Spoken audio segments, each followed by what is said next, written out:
Jan Jaffrey for picking up this very important subject and taking a lead on something to, I think, formalize. Probably would be the first time where Pakistan would formalize a coherent approach to an issue which is a matter of life and death for us. Let me begin by adding to a bit of despondency here. 1993, the then Foreign Secretary visited National Defence University, and while discussing Kashmir issue, and he was very categorical. He said this is a territorial dispute between India and Pakistan. And we had something like 17, 18 nationalities represented there. Jalal Durrani sitting here, he was he also been the president there, so he would know that.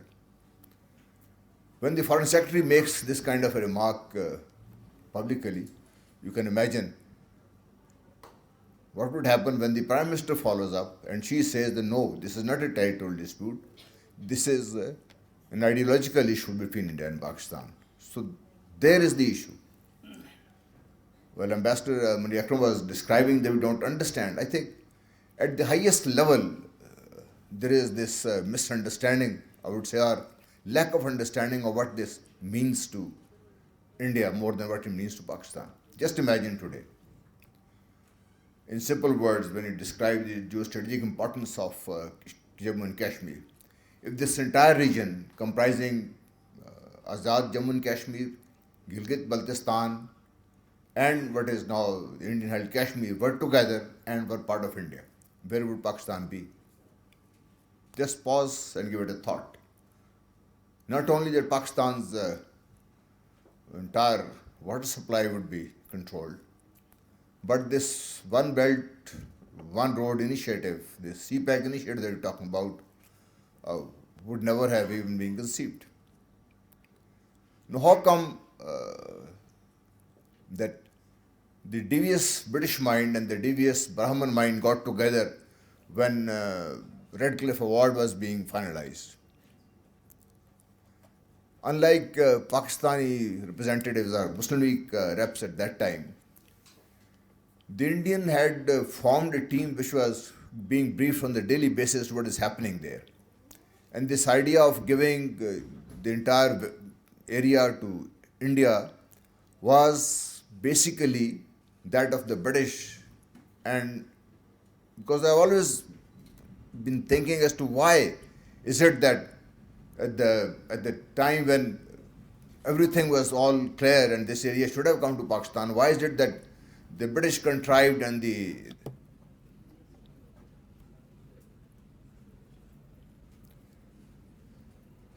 Nehru and team, they all were together in getting Kashmir away from Pakistan.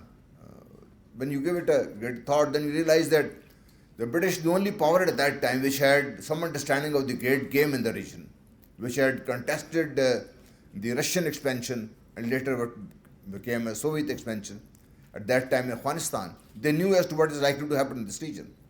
Russia and then China had to grow. And when China becomes a power and grows, where will it will expand? It has no direction to go other than either towards further east, Central Asian republics, or coming towards this region, which again was considered strategically important.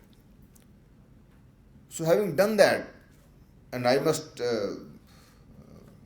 now request you all to thank all those people who got this idea of fighting through and trying to bite back whatever Kashmir we have today. And those brave people who made sure that Gilgit-Baltistan doesn't fall into the Indian hands. I think we need to thank them. As opposed to what generally is our attitude. They did a great job. If that was not true, Pakistan wouldn't be thinking of CPAC and we wouldn't be thinking of becoming the regional connectivity hub that we are now thinking.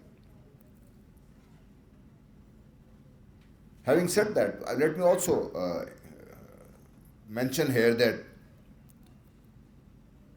without understanding the geostrategic importance of this region, what is called Kashmir, to Pakistan or to India or to what is likely to happen in the next 50, 100 years, we have different kind of narratives which are being expounded day in and day out.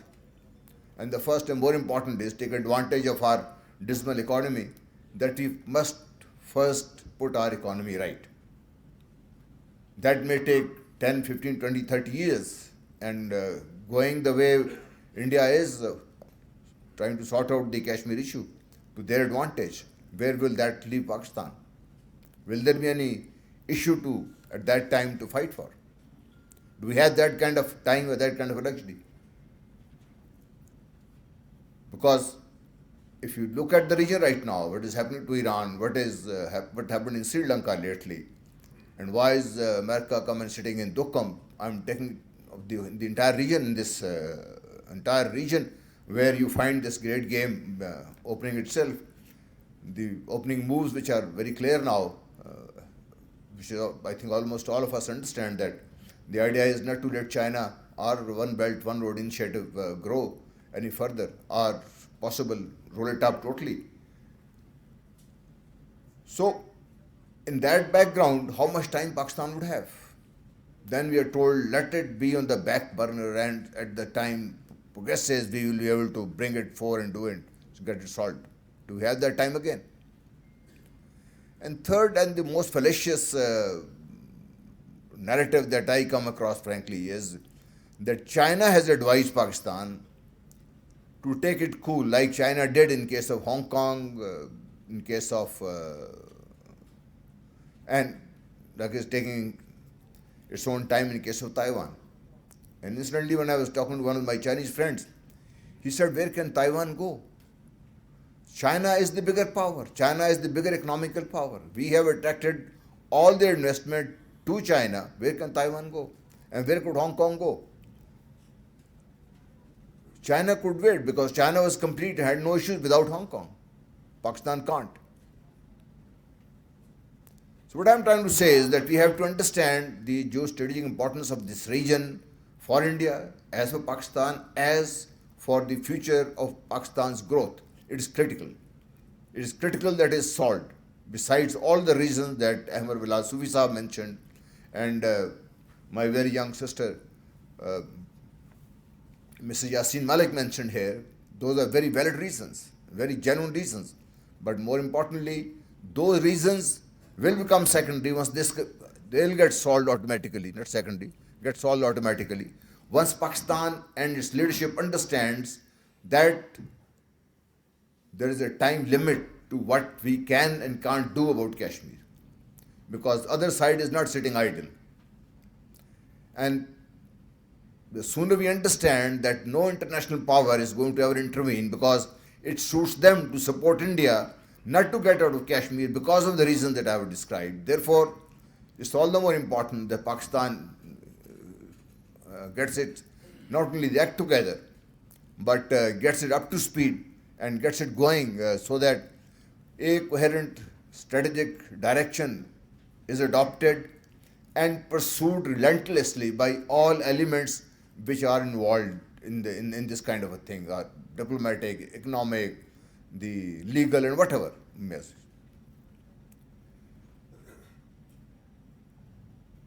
My own reckoning, when Prime Minister Imran Khan said that Modi is going to be easier to talk to and is likely to settle, I think there couldn't have been a more ill-considered statement. Because Modi's election, and I just coming out listening to the results, he's coming back with greater majority. He gets a license to kill in Kashmir.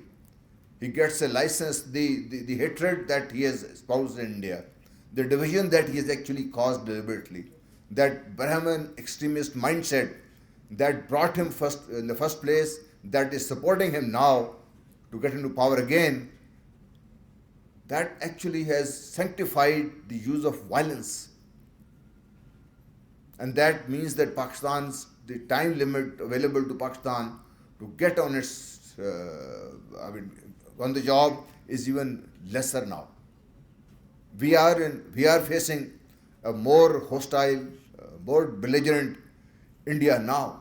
Our ability to talk to them and get them to reason out is, let me say, nil at this point in time. What do we have? What incentive can we provide to India to talk to us?